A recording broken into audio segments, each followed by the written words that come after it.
ಪ್ರಾರಂಭ ಆದಂತಹ ಸಂಘ ಇವತ್ತು ಇಷ್ಟು ಬೃಹದಾಕಾರವಾಗಿ ಬೆಳೆದು ನಿಂತಿದೆಯಲ್ಲ, ಹೇಗೆ ಸಾಧ್ಯ ಆಯಿತು ಸರ್? ಸಾಧ್ಯ ಆಯ್ತು ಅಂದ್ರೆ ಜನರ ಸ್ವೀಕೃತಿ. ಜನರೇ ಸಂಘವನ್ನ ಇವತ್ತು ಮುಂದೆ ಕೊಂಡೋಗ್ತಾ ಇದ್ದಾರೆ. ಸಂಘದ ವಿಚಾರ ಅದು ಎಲ್ಲರ ವಿಚಾರ, ಎಲ್ಲರಿಗೆ ಒಪ್ಪುವ ವಿಚಾರ, ದೇಶದ ವಿಚಾರ.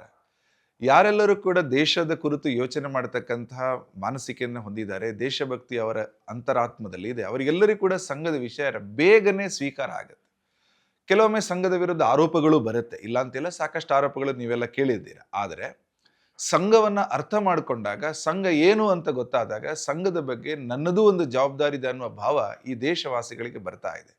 ಹಾಗಾಗಿ ಕೋಟ್ಯಾಂತರ ಮಂದಿ ಸ್ವಯಂ ಸೇವಕರು ಇವತ್ತು ದೇಶದ ಬೇರೆ ಬೇರೆ ಕಡೆಗಳಲ್ಲಿ ನಿಸ್ವಾರ್ಥವಾಗಿ ತಮಗೇನೂ ಸಿಗದಿದ್ರು ಕೂಡ ಪ್ರಾಮಾಣಿಕತೆಯಿಂದ ಅವರು ಕೆಲಸ ಮಾಡ್ತಾ ಇದ್ದಾರೆ. ಕಾರಣ ಏನಂದ್ರೆ ಸಂಘದ ವಿಚಾರ ಅದು ನನ್ನ ವಿಚಾರ, ಈ ನೆಲದ ವಿಚಾರ ಅನ್ನುವಂಥದ್ದು ಪ್ರತಿಯೊಬ್ಬ ಭಾರತೀಯನಿಗೂ ಅನಿಸುವ ರೀತಿಯಲ್ಲಿ ಸಂಘದ ವಿಚಾರ ಇದೆ. ಇದೊಂದು ತೆರೆದ ಸಂಘಟನೆ, ಓಪನ್ ಸಂಘಟನೆ. ಯಾರು ಬೇಕಾದರೂ ಸಂಘದ ಅಂಗಳಕ್ಕೆ ಬರ್ಬೋದು, ಯಾರು ಬೇಕಾದರೂ ಸಂಘದಲ್ಲಿ ಜವಾಬ್ದಾರಿಯನ್ನು ತಗೊಂಡು ಕೆಲಸ ಮಾಡ್ಬೋದು. ಸಂಘ ಎಲ್ಲರನ್ನ ಎಲ್ಲ ಕಾಲದಲ್ಲೂ ಸ್ವೀಕಾರ ಮಾಡಿದೆ. ಸಂಘವನ್ನ ಸಮಾಜನೇ ಮುನ್ನಡೆಸ್ತಾ ಇದೆ. ಇವತ್ತು ಯಾವುದೋ ಒಂದು ಊರಲ್ಲಿ, ದೇಶದಲ್ಲಿ, ಅರುಣಾಚಲ ಪ್ರದೇಶದ ಯಾವುದೋ ಒಂದು ಹಳ್ಳಿಯಲ್ಲಿ, ಅಥವಾ ಕರ್ನಾಟಕದ ಕೋಲಾರದ ಅಥವಾ ಚಿತ್ರದುರ್ಗದ ಯಾವುದೋ ಒಂದು ಹಳ್ಳಿಯಲ್ಲಿ RSS ನಡೆಸ್ತಾ ಇರೋದು ಆ ಸಮಾಜದ ಬಂಧುಗಳು ಅಲ್ಲಿ ನಡೆಸ್ತಾ ಇರ್ತಾರೆ. ಅಲ್ಲಿ ಲೋಕಲ್ಸ್ ಅಂತ ನಾನು ಏನು ಕರಿತೀವಿ, ಅವರಿಗೆ ಸಂಘದ ವಿಷಯ ಗೊತ್ತಾಯ್ತು, ಅವರು ಸಂಘವನ್ನು ಅಲ್ಲಿ ಮುನ್ನಡೆಸ್ತಾ ಇದ್ದಾರೆ. ಸಂಘ ಆ ರೀತಿಯಲ್ಲಿ ಯಾರು ಸಂಘವನ್ನು ನಡೆಸಬೇಕು ಅಂತ ಮುಂದೆ ಬರ್ತಾರೆ, ಸಂಘದ ಚಟುವಟಿಕೆಗಳನ್ನ ನಾವು ನಮ್ಮ ಊರಲ್ಲಿ ನಡೆಸ್ತೀವಿ, ಸಂಘ ಅವರಿಗೆ ಬಿಟ್ಟುಕೊಟ್ಟಿದೆ. ಹೀಗಾಗಿ ಸಂಘವನ್ನ ಇಡೀ ದೇಶದಲ್ಲಿ ಈಗಾಗಲೇ ಹೇಳಿದಾಗ 1 ಲಕ್ಷಕ್ಕೂ ಹೆಚ್ಚು ಕಡೆಗಳಲ್ಲಿ ಸಮಾಜದ ಬಂಧುಗಳೇ ಅವರು ನಡೆಸ್ತಾ ಇದ್ದಾರೆ. ಇದಕ್ಕೆ ಮುಖ್ಯ ಕಾರಣ ಏನಂದ್ರೆ ಸಂಘದ ವಿಚಾರದ ಸ್ವೀಕೃತಿ. ಸಂಘ ಇವತ್ತು 4 ಹಂತಗಳನ್ನ ದಾಟ್ಕೊಂಡು ಬಂದಿದೆ. ಮೊದಲನೇ ಸಂಘದ ಪ್ರಾರಂಭದ ಹಂತದಲ್ಲಿ ಸಂಘದ ಬಗ್ಗೆ ಒಂದು ರೀತಿಯ ಹಾಸ್ಯದ ಭಾವನೆ ಇತ್ತು. ಇವರೇನ ಮಾಡ್ತಾರೆ, RSS ಹಿಂದೂ ರಾಷ್ಟ್ರ ಅಂತ ಹೇಳ್ತಾರೆ ಅನ್ನೋದನ್ನ ಮೂದಲಿಸ್ತಾ RSS ಅನ್ನು ಸ್ವಲ್ಪ ಹಾಸ್ಯ ಮಾಡ್ತಾ ಇದೆ. ಅಪಹಾಸ್ಯದ ಒಂದು ಹಂತ ಇತ್ತು. ಅದಾದ ನಂತರ ಉಪೇಕ್ಷೆಯ ಹಂತ ಬಂತು, ನೆಗ್ಲಿಜೆನ್ಸ್ನ ಹಂತ.